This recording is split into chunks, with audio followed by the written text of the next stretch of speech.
aussi avoir à l'esprit que nous sommes les mourides qui devons développer l'Afrique en général et le Sénégal en particulier. Ces millions de jeunes qui roulent vers Touba, qui pleurent et qui roulent vers Touba tous les jours, ne vivent que pour Serigne Touba. Et il ne suffit que le calife général des mourides les appelle dans les lougans du Ferlo.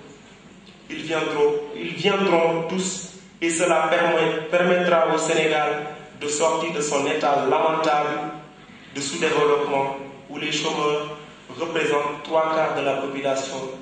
On aura alors plus besoin d'aller ailleurs. Donc, j'en ai fini avec la première partie.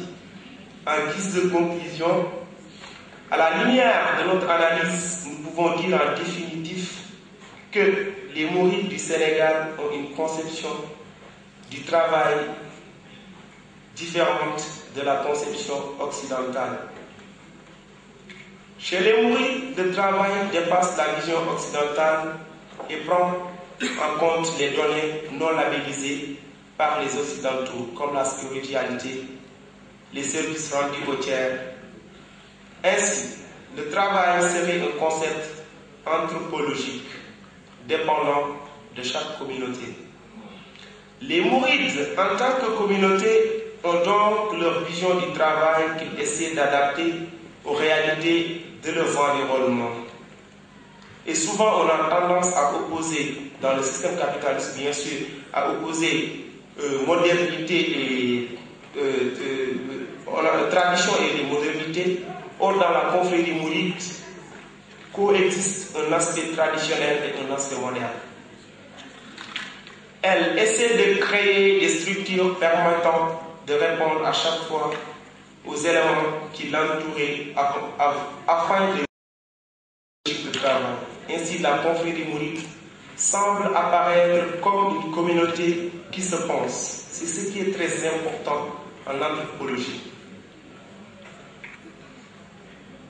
La réflexion ce soir, la volonté de se questionner sur son existence, son devenir, sont importantes pour sa pérennité et pour trouver les moyens de s'adapter sans se dénaturer, en gardant toujours vivant ses valeurs.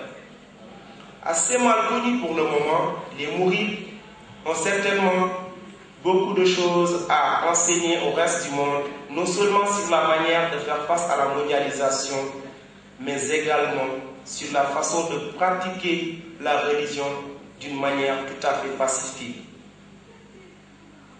Nous sommes optimistes que la doctrine de Cheikh Ahmadou Bamba survolera les montagnes de l'Oural, les sommets de l'Arizona, la cordillère des Andes, l'Himalaya et le désert arabique, et elle ira partout pour porter le message qui apportera la paix et restaurera l'islam aujourd'hui galvaudé et décoloré.